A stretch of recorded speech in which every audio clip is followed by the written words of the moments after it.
And welcome back to Talk of the Town. And if you'd like a good read this season, well, there's a new novel out by Mary Arno titled Thanksgiving. It's just what you want.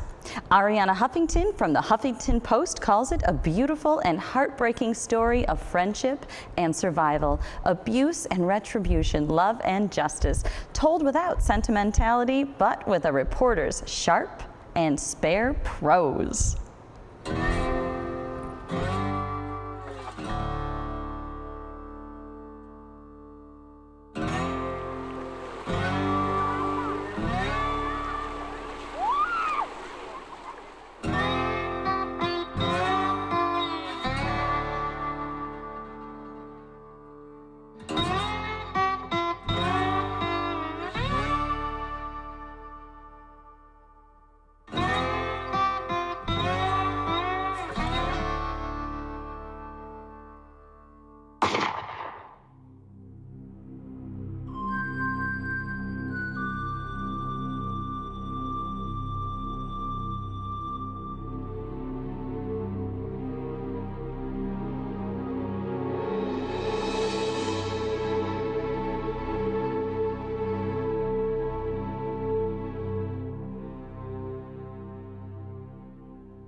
We welcome Mary Arno, wife of Phil Arno, here at WBBZ. Hello, Mary. Hi, Kim. It is so good to be here. It's exciting to have you here. I mean, my goodness, a local author who happens to be your wife.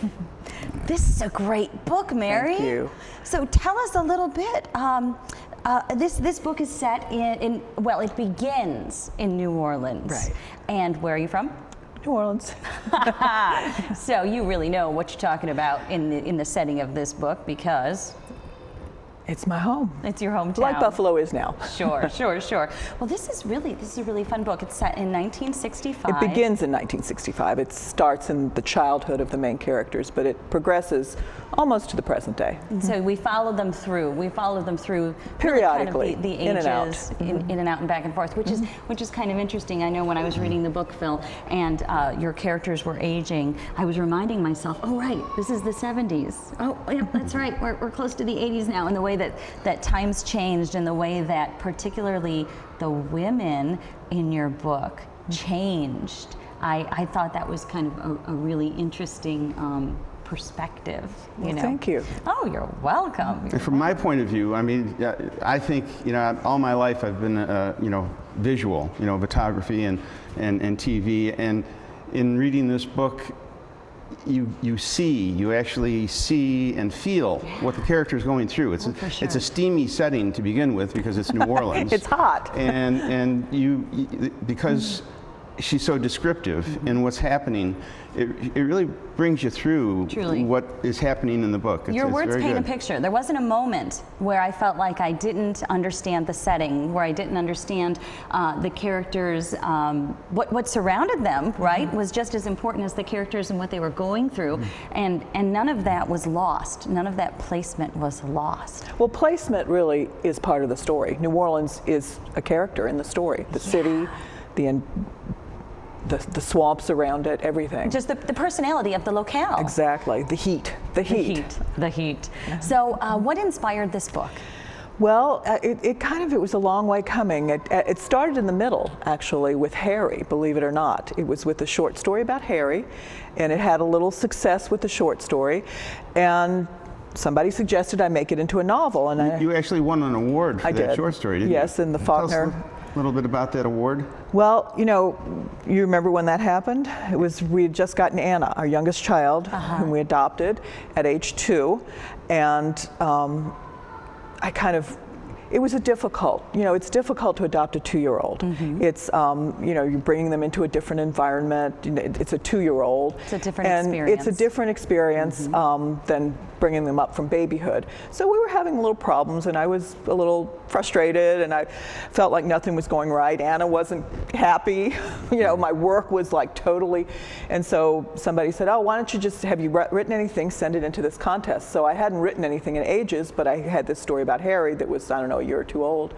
So I just sent it in, didn't think anything more of it. And one day I was at a relative's house, actually getting Anna trying to get her into her car seat in the back of the car, and my phone rings, and I look, and it's not a number I recognize, but it was a New Orleans number, so I always pick up New Orleans numbers, and it was Joe DeSalvo, who runs the Faulkner Festival, saying, "You just won the first prize for the short story." So that was really nice, and it was like what I needed. It gave me a punch then, and so then I wrote the characters around Harry, and I thought, well, you know, this guy, he's kind of a lovable grifter. Where did he come from?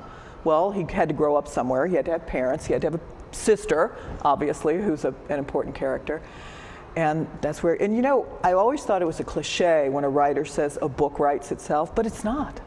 I mean, those characters, in fact, I don't know who you think is the main character, Kim, but I can guarantee you it's not who it was originally going to be, because another character kind of took over. I kind of feel like, depending on the chapter that I'm in, the main character, from my point of view, as I'm, you know, in this book, I feel like the main character is almost transitional between chapters, which is unusual. That's unique, and I like it because it allows the reader to experience a different point of view within each chapter. Right, well, thank you. And that's what I was trying for. But really, the characters wrote themselves. They told me what they were going to do. I did not expect Emmeline. Emmeline started out as definitely just on the periphery, and suddenly she's center stage. Yeah, oh, for sure she is. Well, one of the things I like about the book is that with every line you can kind of remember experiences in your own life that you can relate to. Particularly when they were children. It's in a different setting, even though it's in New Orleans. People who grew up here in Buffalo can still identify with hot summers and drinking through the hose and basically, you know, running in the fields in the back. You know, it's kind of universal in that respect. Well, the other thing it is, and it only struck me recently, is, do you remember we talked about this, Mad Men? Well, Mad Men was the 50s. This is more like the 60s and 70s. But still, there are things that in Mad Men that were just treated, for instance, the scene, do you remember the one of the kid, when the kid is playing Ghost and wears a dry cleaner plastic bag to play Ghost? You know, and they're just going in, and the mother just looks at him and says, "Oh, okay, you know, I'm talking, go away." You know, and the kid's walking around the house. And, you know, and the viewers are going, A plastic bag. yeah, I know, but the mother... Actually, what the mother did, the mother screamed, actually, and you all think that the mother is screaming because the kid is going to suffocate, but the mother actually says, "If you ruined my dress, I'll kill you." You know, it has nothing to do with the kid suffocating. Yeah. Well, and that, just like Mad Men, this is kind of, I think Thanksgiving it's like in the time before political correctness. Sure. I mean, you know, there's hard drinking, hard gambling, hard smoking. Doing things when you're pregnant that you might not do today. Oh, absolutely. And as I read it, that was part of the reminding myself of the time and how old are the characters? Okay, we're starting in '65 and now they're in college. So what's the year now? And as I read it, I really tried to keep a hold of that time period because I think that context, just like the setting, the context of that time period did so much for the character development. Every once in a while you get an email that says, if you grew up in the 50s or 60s or 70s, you'll remember this. And it lists a whole bunch of things that you grew up with. Well, every line of this book kind of takes you to that place. You really read it. That's kind of neat. I better have. Yeah, I know, right? Yeah. So when I read these characters, and some of them I loved, and some of them I hated, and just desserts is a satisfying thing in a book. These characters, I kept wondering, gee, are these people that Mary knows? Did she grow up with kids who are in this? Are these real people who inspired this book?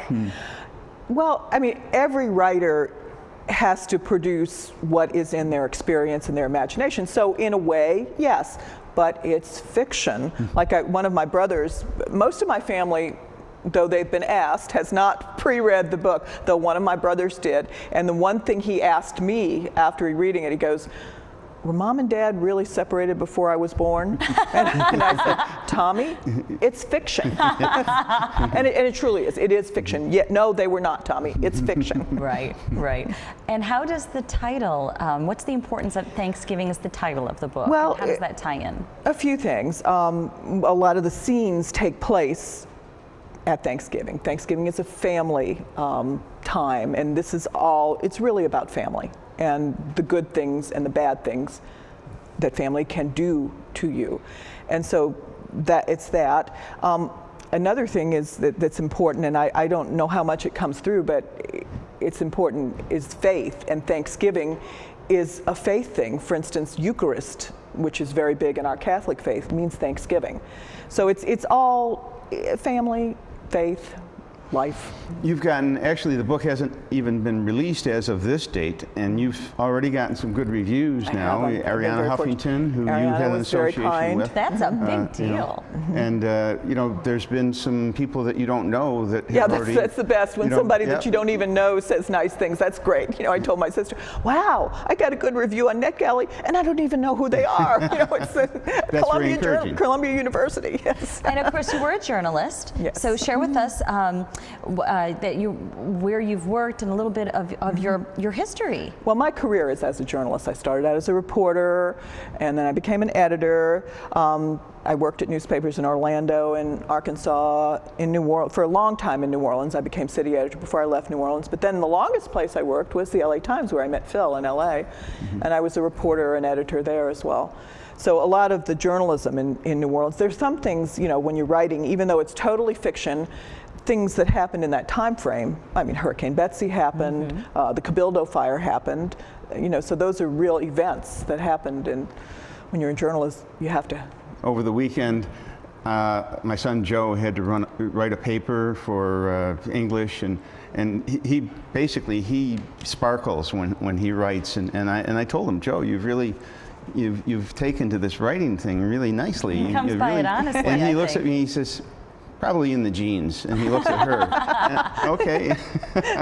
That was sweet, yes. Wonderful. That's wonderful. So, you know, it's a great book. Title is Thanksgiving. When will the book be available to the public? November 26th, 2015, which is Thanksgiving. And I do have one local book signing planned now. It'll be on the 28th, which is local Saturday at the Monkey See, Monkey Do bookstore in Clarence. I hope to get more, but right now we have Monkey See, Monkey Do on the 28th, local Saturday. So everyone can come meet Mary right on Main Street in Clarence, and that's really exciting too. And then will this be out in other formats? Well, it's ebook, paper, and hardcover right now. Excellent. So, Well. Ladies and gentlemen, there's no excuse. Paperback, hardcover, and in an ebook, it's going to be available to everyone. And I've read the book, and I'll tell you what, it's a good read. It's fun. You're going to relate to the characters. You'll find yourself liking characters that you thought you could never like, and feeling gratified when the characters that you don't like. And in the cold weather months that are coming up, if you really want to heat up your reading experience, this is the way to do it. Well, thank you so much, Mary. Thank Thanks you for having coming. me. And for more information on the book Thanksgiving by Mary Arno, check out maryarno.com.